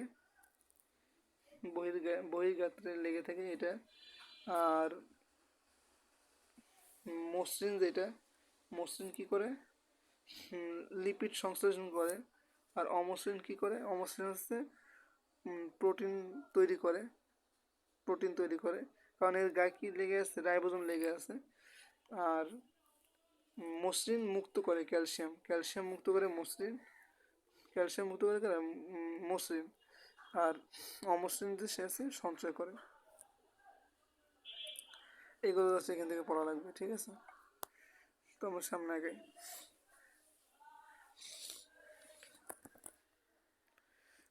গলগি বস্তু ও এন্ডোপ্লাজমিক রেটিকুলামের মধ্যে পার্থক্য। গলগি বস্তু আর গলগি বস্তু কোথায় থাকে? আচ্ছা, গলগি বস্তুর এখানে আমি একটু টিক্স একটা জিনিস করে দিই। এন্ডোপ্লাজমিক রেটিকুলাম আর গলগি বস্তুর এই 1 নম্বর টপিক পয়েন্টটা লাগবে খুব বেশি। ঠিক আছে, 1 নম্বর পয়েন্ট লাগবে বেশি। আমরা এখান থেকে মনে রাখবো যে এন্ডোপ্লাজমিক রেটিকুলাম এর যেই উপাদানগুলা বা যেসব জিনিস দিয়ে গঠিত সেটা আমরা মনে রাখবো কীভাবে? সিভিট দেওয়া, সি ভিট, সিস্টার্নি, ভেসিকল, টিউবিউল। ঠিক আছে, সি ভিট। আর গলগি বস্তুর এখান থেকে সিস্টার্নি সেম এইখানে কিন্তু দুইটা জিনিস কিন্তু একই। দেখো এখানে কিন্তু সিস্টার্নি আছে আর ভেসিকলও আছে, এখানে সিস্টার্নি আছে, এখানে ভেসিকল আছে। পার্থক্য হলো ভ্যাকুয়াল থাকে হচ্ছে গলগি বস্তুতে, আর টিউবিউলস বা নালিকা থাকে হচ্ছে এন্ডোপ্লাজমিক রেটিকুলামে। ঠিক আছে, কারণ এন্ডোপ্লাজমিক রেটিকুলাম জাল তৈরি করে, নালি লাগবে, বিভিন্ন নালি মতো সুতার মতো তৈরি থাকা লাগবে, তো সেই জন্য এখানে টিউবিউলস থাকে, এখানে কোনো ভ্যাকুয়াল থাকবে না। ভ্যাকুয়াল হচ্ছে গহ্বর, বড় গহ্বর যেগুলো ভ্যাকুয়াল। ঠিক আছে, এই বললাম। এবার হচ্ছে এরা কোষের সাইটোপ্লাজমে বিক্ষিপ্তভাবে অবস্থান করে গলগি বস্তু। আর আমরা তো বললাম যে রেটিকুলাম মানে রেটিকুলাম মানে হচ্ছে জাল, তাহলে সাইটোপ্লাজমে জাল সৃষ্টি করবে, জাল কোষঝিল্লি পর্যন্ত বিস্তৃত, তাহলে জালিকা সৃষ্টি করে নিউক্লিয়াস থেকে কোষঝিল্লি পর্যন্ত বিস্তৃত। খুব ইম্পর্টেন্ট একটা কথা যে নিউক্লিয়াস থেকে কোষঝিল্লি পর্যন্ত বিস্তৃত, নিউক্লিয়াস থেকে কোষঝিল্লি পর্যন্ত বিস্তৃত হচ্ছে এন্ডোপ্লাজমিক রেটিকুলাম। ঠিক আছে, আচ্ছা, গলগি বস্তুর ক্ষেত্রে কি সিস্টার্নিগুলো আন্তঃসংযোগবিহীন, কারণ এর ভিতরে তো লাগতেছে না, কেন কিন্তু এন্ডোপ্লাজমিক কেন লাগতেছে সেটা আগে বুঝো। যে এন্ডোপ্লাজমিক রেটিকুলামের ক্ষেত্রে যেহেতু নিউক্লিয়াস থেকে কোষঝিল্লি পর্যন্ত এন্ডোপ্লাজমিক রেটিকুলাম বিস্তৃত, যে একটার সাথে আরেকটা সিস্টার্নে যুক্ত না থাকে, আন্তঃসংযোগ না থাকে, তাহলে কি বস্তু যাবে? যাবে তো না। তো এই জন্য হচ্ছে সিস্টার্নিগুলো একটার সাথে আরেকটা আন্তঃসংযোগ যুক্ত থাকে, এদের প্রাচীর রাইবোজোম থাকে। আমরা এর আগেই পড়ছি এন্ডোপ্লাজমিক রেটিকুলামের তো দুই রকম আছে, একটা হচ্ছে মসৃণ, একটা হচ্ছে অমসৃণ। অমসৃণ যেটা সেটার গায়ে রাইবোজোম যুক্ত থাকে, আবার বলছে থাকে না, কোনটায় থাকে না, মসৃণে থাকে না। থাকে বলছে সেটা কোন ক্ষেত্রে, অমসৃণের ক্ষেত্রে রাইবোজোম যুক্ত থাকে। গলগি বস্তুতে এগুলো থাকার কোনো কথাই আসে না। ঠিক আছে, এই হলো কথা। আর আমরা বলছিলাম যে পরিবহন, যদি কোষঝিল্লি থেকে নিউক্লিয়াস, বা নিউক্লিয়াস থেকে কোষঝিল্লি পর্যন্ত বিস্তৃত থাকে কোনো জিনিস, তো সেটা কি পরিবহন করবে না? আন্তঃসংযোগ আছে, সিস্টার নিয়ে একটার সাথে একটা আন্তঃসংযোগ আছে, তাহলে সেটা কি পরিবহন করতে, ট্রান্সপোর্ট করতে সহজ হবে না? তো সেই জন্য এরা বলছে কি যে সাইটোপ্লাজম দৃঢ়তা প্রদান করা এবং বিভিন্ন বস্তুর অন্তঃকোষীয় পরিবহন এদের প্রধান কাজ। তাহলে এই জিনিসটা রিমার্ক করা যায়, অন্তঃকোষীয় পরিবহন কিন্তু এদের কাজ। কাদের? Endoplasmic reticulum. আর গলগি বস্তুর ক্ষেত্রে কি লাগবে? গলগি বস্তুর ক্ষেত্রে লাগবে হচ্ছে বিভিন্ন খরিত বস্তু বাইরে নিক্ষেপ করা, এদের কাজ। গলগি বস্তু যে বাইরে ফেলায় দেয়, এটা তো আন্তঃসংযোগ নাই, সেজন্য বিভিন্ন খরিত বস্তু বাইরে ফেলায়। তো প্রধান কাজটা আমাদের একটু পড়া লাগবে, প্রধান কাজ যেটা এইটা পড়বো যে সাইটোপ্লাজমের ক্ষেত্রে কি ঘটে, যে এরা হচ্ছে আন্তঃকোষীয় পরিবহনের প্রধান কাজ, আর হচ্ছে বিভিন্ন খরিত বস্তু নিক্ষেপ করার প্রধান কাজ কাদের? গলগি বস্তুর। রাইবোজোম ও লাইসোজোম, এখান থেকে আমরা জাস্ট পড়বো কি পড়বো এখান থেকে পড়তে হবে হলো রাইবোজোম 70S, এটা বিভিন্ন ইউনিটও হইতে পারে। ঠিক আছে, তো এইগুলো বলে নাই, যদি এখানে বলা দরকার ছিল। হাসান স্যারের ক্ষেত্রে কি বলা আছে? হাসান স্যার কি বলছে?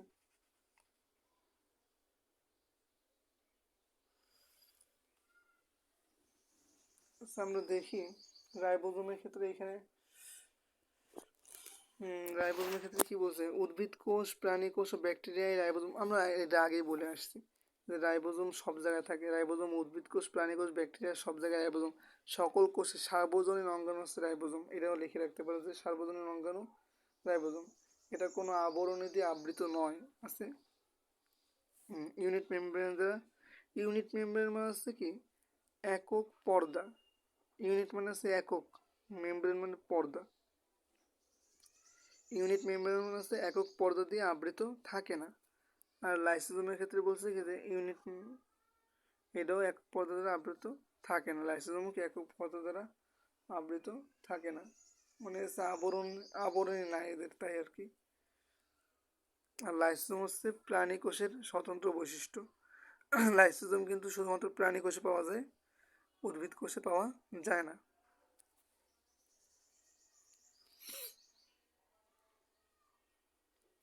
রাইবোজোমের প্রধান রাসায়নিক উপাদান হলো আরএনএ এবং হিস্টোন প্রোটিন। আর লাইসোজোমের ক্ষেত্রে প্রধান রাসায়নিক উপাদান হলো লিপিড, প্রোটিন ও এনজাইম। এই দুইটা এই পয়েন্ট মনে রাখা লাগবে। কোনটা বলছে হচ্ছে 1 নম্বর এবং 4 নম্বর। ঠিক আছে, আর রাইবোজোম থাকলেই কি প্রোটিন তৈরি করবে। আর লাইসোজোম হচ্ছে আমরা জানি ওরা কি সুইসাইডাল ব্যাগ হিসাবে কাজ করে, যখন অটোফ্যাগি করে এরা, এরা কি পরিপাক করে, কোষ পরিপাকও এরা করে, কোষ পরিপাকও এরা করে। বোঝা গেল?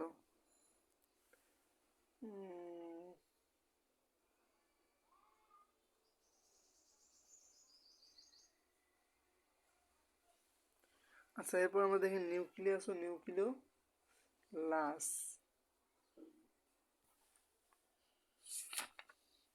তো আমাদের হাসান স্যারের বইতে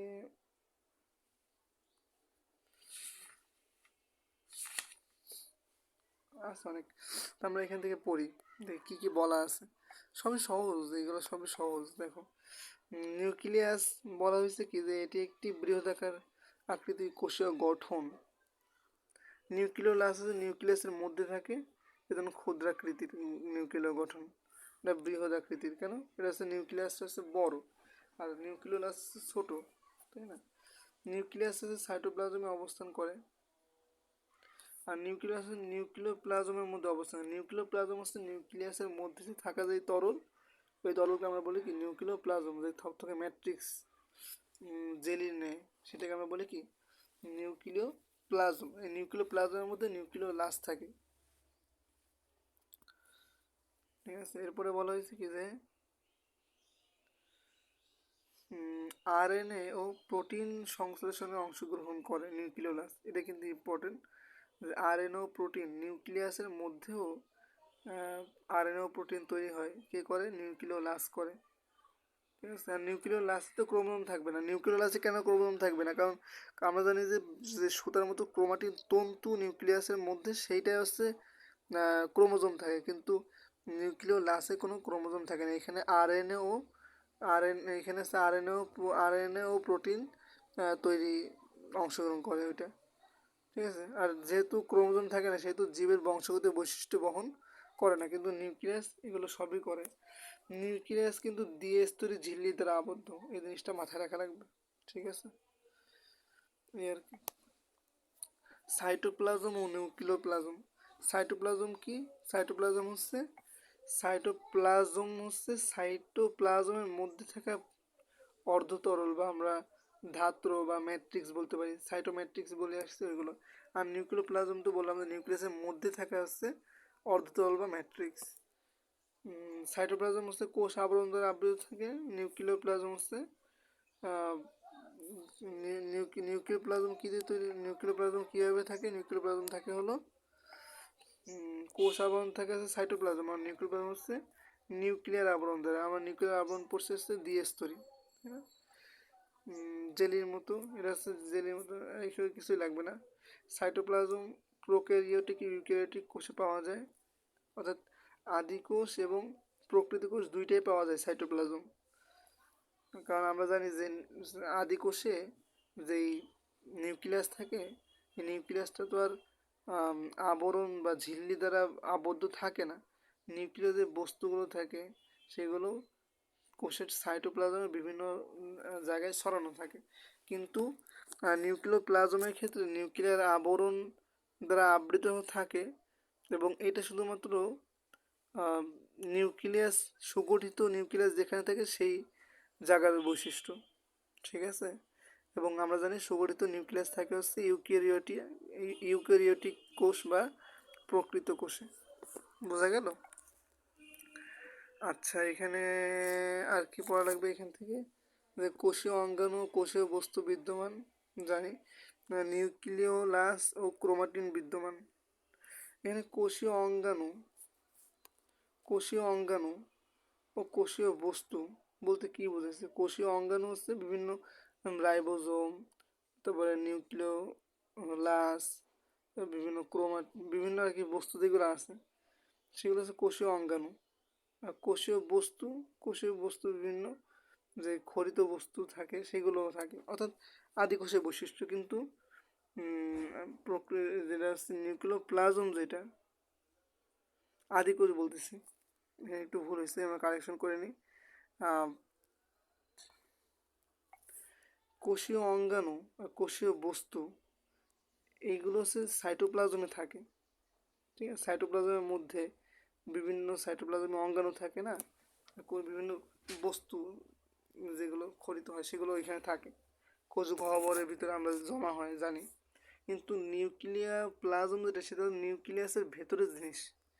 নিউক্লিওপ্লাজম যেটা, সেটা তো নিউক্লিয়াসের ভেতরের, নিউক্লিয়াসের ভেতরে থাকবে। তো এখানে নিউক্লিওলাস এবং ক্রোমাটিন বিদ্যমান থাকে নিউক্লিওপ্লাজমের মধ্যে। আর এখানে বলছি কি যে এটি কোষীয় বিপাক ক্রিয়া সকল কাঁচামাল সরবরাহ করে। কোষীয় বিপাক কে করে বলতে পারো? কোষীয় বিপাক করে আসলে লাইসোজোম।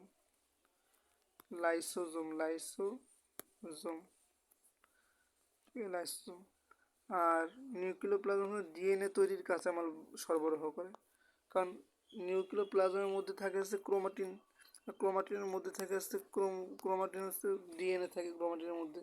তাহলে বংশগতীয় বস্তু ডিএনএ তৈরির কাঁচামাল সরবরাহ করবে কে? নিউক্লিওপ্লাজম। এটাই বোঝা গেল। সেন্ট্রোজোম সেন্ট্রোমিয়ার প্রায় কাছাকাছি দেখি আমরা। সেন্ট্রোজোম এটি একটি সাইটোপ্লাজমীয় অঙ্গাণু। আর সেন্ট্রোমিয়ার এটি নিউক্লিয়াসে বিদ্যমান ক্রোমোজোমের অংশ। সেন্ট্রোমিয়ার তো কাছাকাছি নাম শোনা গেল, এগুলোর ভিতর তফাৎ আছে, মানে খুব বেশি তফাৎ আছে। যেমন সাইটোপ্লাজমের অঙ্গাণু সেন্ট্রোজোম এটা নিউক্লিয়াসের ভেতরে না, আর সেন্ট্রোমিয়ার হচ্ছে নিউক্লিয়াসের ভেতরে ক্রোমোজোমের মধ্যে একটা অংশ সেন্ট্রোমিয়ার, যেখানে আছে মানে মিডল পয়েন্ট আমরা বলি। প্রতিটি কোষে একটি করে থাকে হচ্ছে সেন্ট্রোজোম। আর সেন্ট্রোমিয়ার তো একাধিক থাকতে পারে, ক্রোমোজোম একাধিক থাকতে পারে, তাই না? সেক্ষেত্রে সেন্ট্রোস্ফিয়ার এই সেন্ট্রোজোমের অংশ হচ্ছে দুইটা, সেন্ট্রোস্ফিয়ার আর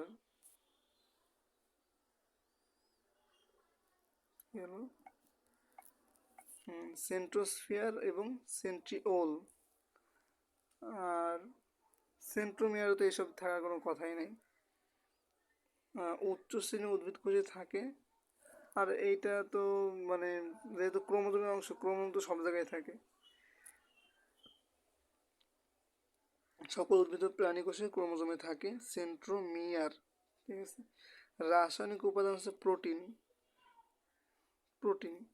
আর এর রাসায়নিক উপাদান নিউক্লিক অ্যাসিড উপরে, এরও প্রোটিন। নিউক্লিক অ্যাসিড যে আমরা জানি নিউক্লিক অ্যাসিড থাকে, nitrogen base, nucleic acid, phosphate যুক্ত হয়ে তো আমাদের ডিএনএ ডাবল হেলিক্স তৈরি হয় সেইগুলো। কোষ বিভাজনের সময় মাকুতন্ত্র গঠনে সহায়তা করে, এই জিনিসটা খুব ইম্পর্টেন্ট। আর সেন্ট্রোমিয়ার তো এই ক্রোমোজোমের অংশ। ক্রোমোজোম তো মাকুতন্ত্রের সাথে যে অ্যাপারেটাস আছে আমাদের, এই যে অ্যাপারেটাস এরকম থাকে না, এর সাথে তো যুক্ত হয়, এর সাথে তো এইভাবে যুক্ত হয় না, এর সাথে তো ক্রোমোজোম যুক্ত হয়। তাহলে সেন্ট্রোজোম কী কাজ করে, এটা কিন্তু ভেরি ভেরি ইম্পর্টেন্ট, যে মাকুতন্ত্র গঠন করে সেন্ট্রোজোম। এখান থেকে সব বলে গেলেও একটা মনে রাখা লাগবে।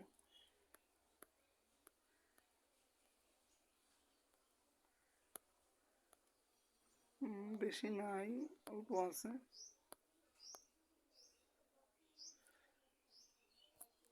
আমরা দ্রুত আগে যাবো, ঠিক আছে।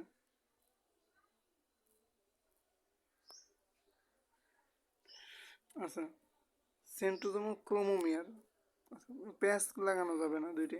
সেন্ট্রোজোম তো বললাম যে ওইসব যেসব বিষয় এর আগেই বলছি। ক্রোমোমিয়ার কি? ক্রোমোমিয়ার হলো ক্রোমোজোমে বিদ্যমান ঘনিষ্ঠ প্যাচানো ক্রোমাটিন তন্তু আছে। এটা লাগবে না, ওরকম এটা লাগবে না, এইটা লাগবে, এখান থেকে এই জিনিসটা লাগবে। ক্রোমোমিয়ারের ম্যাপের মাধ্যমে ক্রোমোজোমের জিনের সঠিক অবস্থান জানা যায়। আর দুটি সিস্টার ক্রোমাটিড ধরে রাখা সেন্ট্রোমিয়ারের কাজ, এই দুটো লাগবে। আর কোষ বিভাজনে ইন্টারফেস দশায় ডিএনএ প্রতিলিপনের ফলে, ইন্টারফেসে এস দশায় ডিএনএ প্রতিলিপন হয়, সেই প্রতিলিপনের ফলে সেন্ট্রোজোম সৃষ্টি হয়। তাহলে এখানে আমরা কি বললাম, লাগবে হলো ক্রোমোমেরিক ম্যাপের মাধ্যমে ক্রোমোজোম জিনের সঠিক অবস্থান জানা যায়। তো ক্রোমোমেরিক ম্যাপের মাধ্যমে ক্রোমোজোমের জিনের সঠিক অবস্থান জানা যায়। এই হলো ক্রোমাটিন এবং ক্রোমাটিড, এটা একটু লাগবে, এটা খুবই কনফিউশন ব্যাপার যে ক্রোমাটিড কি ক্রোমাটিন কি। ক্রোমাটিডটা হচ্ছে, ক্রোমাটিন যেটা সেটা হচ্ছে সেম জিনিস, দুইটা একই জিনিস, ঠিক আছে। তো ক্রোমাটিন হলো নিউক্লিক অ্যাসিড ও প্রোটিনের সমন্বয়ে গঠিত একটি গঠন একটা। আর ক্রোমাটিড হলো ক্রোমোজোমে বিদ্যমান দুটি প্রতিসম সমান্তরাল লম্বা সুতার মধ্যে যখন তৈরি হয় সেটা হচ্ছে ক্রোমাটিড। কোষের সম্পূর্ণ জীবনচক্রে ক্রোমাটিন থাকে, সম্পূর্ণ জীবনচক্রে ক্রোমাটিন থাকে। আর মাইটোসিস ও মিওসিস কোষ বিভাজনের নির্দিষ্ট পর্যায়ে ক্রোমাটিড বিদ্যমান থাকে। মাইটোসিস এবং মিওসিস কোষ বিভাজনের সময় নির্দিষ্ট পর্যায়ে, যেমন মাইটোসিস এবং মিওসিসের মধ্যে প্রোফেজ প্রোমেটাফেজের নির্দিষ্ট পর্যায়ে, সেসব পর্যায়ে, যেমন মেটাফেজের ক্ষেত্রে আমরা ক্রোমাটিড দেখতে পাই বিভিন্ন যে অ্যাপারেটাসগুলো আছে মাকুতন্ত্রে ক্রোমাটিড যুক্ত হয়। নিউক্লিক অ্যাসিড হিস্টোন প্রোটিন সাথে ক্রোমাটিন সর্বদা নিউক্লিওজোম আকারে, এটা লাগবে না। কোষ বিভাজনের সম্পূর্ণ দশায় সিস্টার ক্রোমাটিন, এগুলো লাগবে না। এইখান থেকে ওইটা মনে রাখলে হচ্ছে যে লম্বা সুতার মতো অংশটা হচ্ছে ক্রোমাটিড। ক্রোমোজোম ও ক্রোমাটিডের মধ্যে পার্থক্য।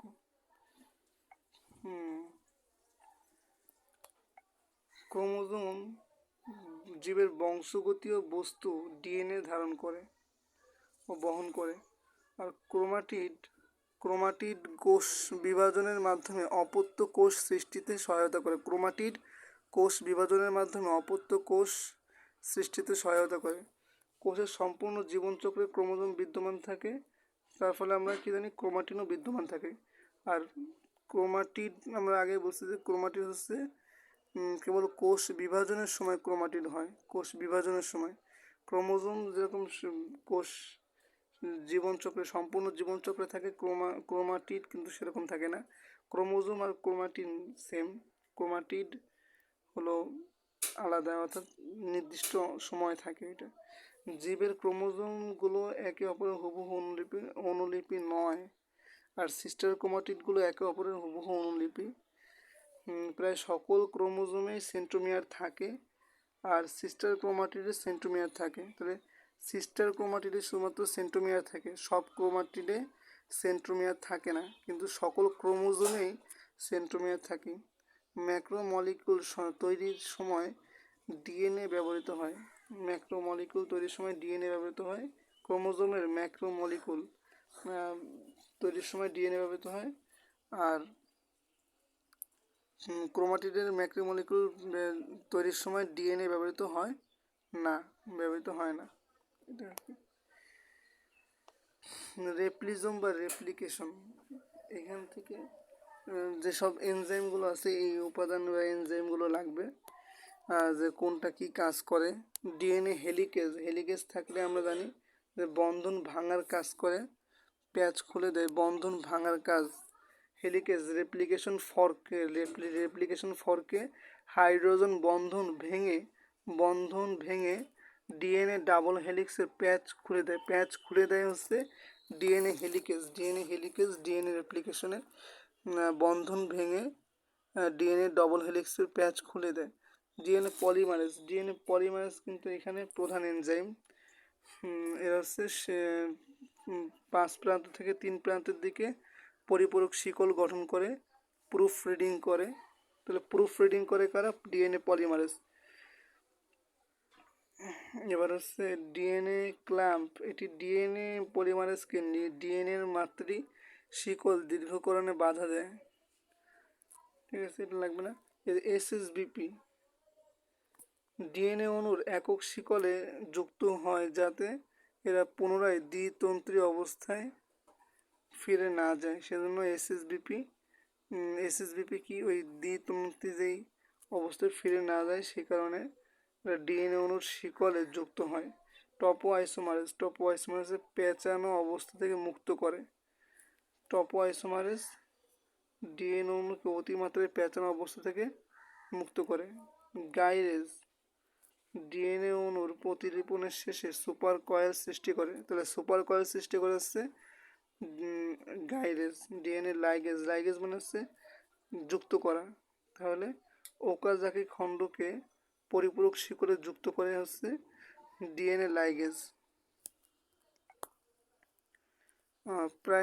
প্রাইমার তৈরি করে শিকলের প্রান্তে যুক্ত করে।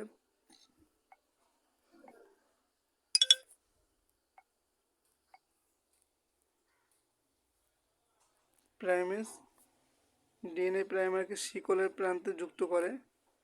আর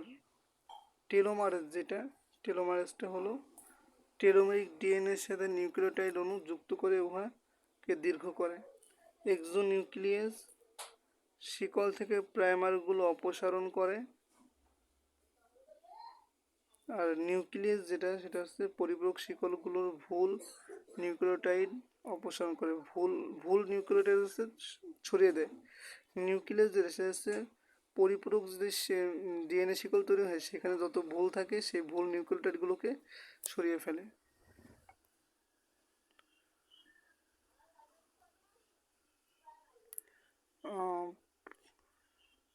এখান থেকে লাগবে হচ্ছে এইটা লাগবে, ডিএনএ ডিএনএ পলিমারেজ 1 ও 3 দ্বারা প্রতিলিপন সংঘটিত হয়। ওকাজাকি খণ্ডকে 1000 থেকে 2000 নিউক্লিওটাইড অণু থাকে প্রোক্যারিওটিকের ক্ষেত্রে, কিন্তু প্রোক্যারিওটিক আদি কোষে। আর ইউক্যারিওটিকের ক্ষেত্রে কি হয়, ডিএনএ পলিমারেজে আলফা লাগবে না, এটাও লাগবে না, আলফা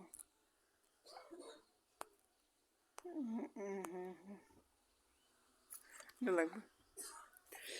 অতি দ্রুত সংগঠিত হয়, আমরা প্রথমে পড়ে আসছি অতি দ্রুত সংগঠিত হয় হচ্ছে আদিকোষ বা প্রোক্যারিওটিক সেল। তো সেখানে অতি দ্রুত সংগঠিত হয় এবং প্রতি সেকেন্ডে 2000 নিউক্লিওটাইড, কত 2000 নিউক্লিওটাইড যুক্ত হয়। আর যদি ধীর গতিতে হয় সেখানে এখানে 100টি নিউক্লিওটাইড প্রতি সেকেন্ডে যুক্ত হয়।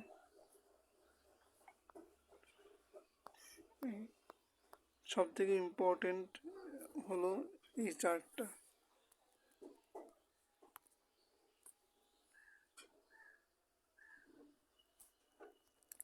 এখান থেকে কী কী পড়তে হবে আমরা জাস্ট দেখবো।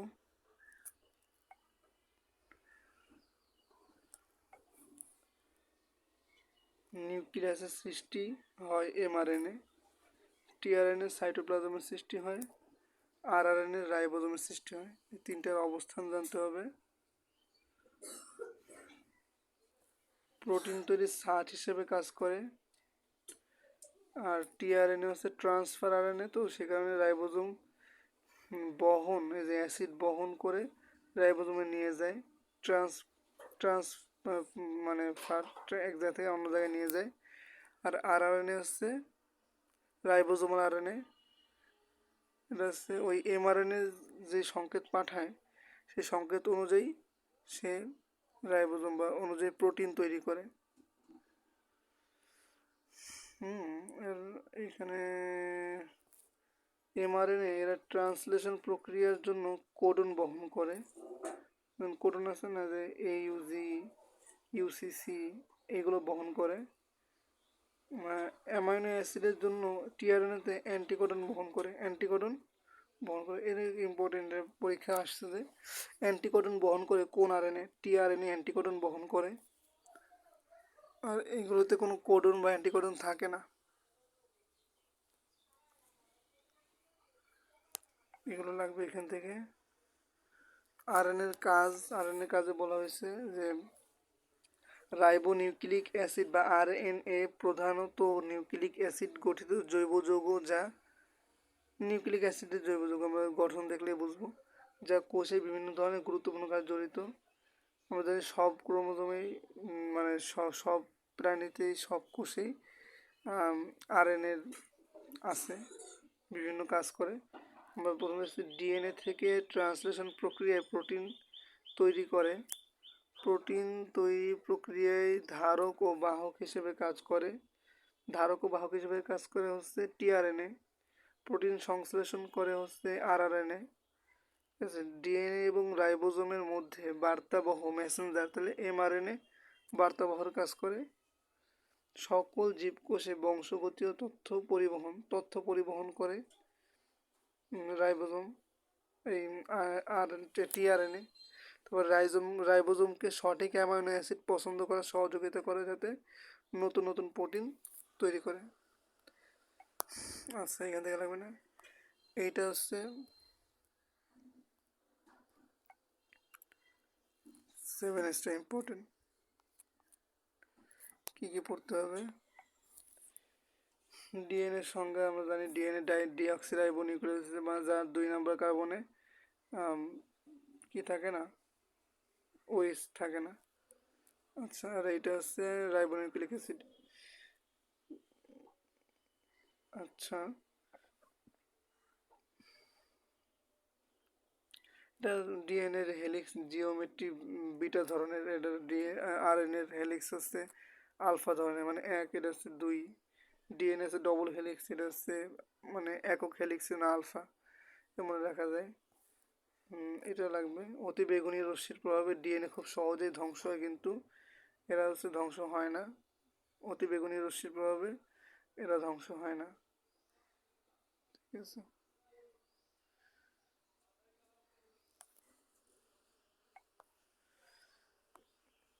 এরপরে এইটা লাগবে, এই যে কী কী ক্ষারক থাকে: অ্যাডেনিন, গুয়ানিন, সাইটোসিন, থাইমিন, ঠিক আছে। আর এখানে ওই থাইমিনের বদলে থাকে হচ্ছে ইউরাসিল, এটা মনে রাখা লাগবে।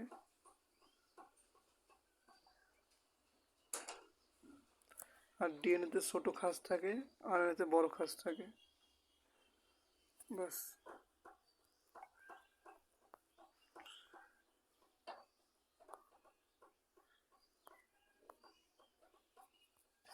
আচ্ছা, আমরা এবার দেখি প্রোক্যারিওটিক ট্রান্সক্রিপশন ইউক্যারিওটিক ট্রান্সক্রিপশনের পার্থক্য। সংগঠনের স্থান কোথায়? প্রোক্যারিওটিক ট্রান্সক্রিপশন ঘটে সাইটোপ্লাজমে, আর ইউক্যারিওটিক মানে আদি কোষ না, এটা হচ্ছে আদি কোষ, আর এটা হচ্ছে প্রকৃত কোষ। প্রকৃত কোষের ট্রান্সক্রিপশন ঘটে হচ্ছে নিউক্লিয়াসে। আমরা দেখছি নিউক্লিয়াসের ভিতরে ক্রোমোজোম থাকে, তার ভিতরে ডিএনএ থাকে, সেখানে ঘটে। আর প্রোক্যারিওটিক বা আদি কোষের সাইটোপ্লাজমেই তো নিউক্লিয় বস্তু ছড়ানো থাকে, সেজন্য ওইখানে বৃত্তাকার ডিএনএগুলোর ভিতরে যে সময় ট্রান্সক্রিপশন ঘটে তখন সেটা সাইটোপ্লাজমেই ঘটে। হিস্টোন প্রোটিন, ডিএনএর সাথে হিস্টোন প্রোটিন থাকে না। প্রথমে পড়ে আসছি, হিস্টোন প্রোটিন থাকে না। কোথায় থাকে না? আদি কোষে হিস্টোন প্রোটিন থাকে না, কিন্তু ইউক্যারিওটিক বা প্রকৃত কোষে হিস্টোন প্রোটিন থাকে। আরএনএ প্রসেসিং সাইটোপ্লাজমে ঘটে, এর সব কিছু সাইটোপ্লাজমে ঘটবে, কারণ এর তো আর নিউক্লিয় বস্তু আটকানো না, কিন্তু ইউক্যারিওটিকের তো নিউক্লিয় বস্তু আটকানো যায়, ফলে আরএনএ প্রসেসিং নিউক্লিয়াসে ঘটবে। আরএনএ পলিমারেজ, যেটা আরএনএ পলিমারেজ এনজাইম জড়িত এই প্রক্রিয়ায় আমরা পড়ছি, ওই এর আগেই তো পড়ছি যে এক ধরনের আরএনএ পলিমারেজ থাকে, আর এখানে আছে তিন ধরনের আরএনএ পলিমারেজ, বলছে টিআরএনএ, এমআরএনএ, আরআরএনএ থাকে এই প্রকৃত কোষে। এটা হচ্ছে আমরা প্রথম যেই প্রকৃত কোষ এবং আদি কোষের বৈশিষ্ট্য পড়ছি, সেখানে এটা বলা ছিল।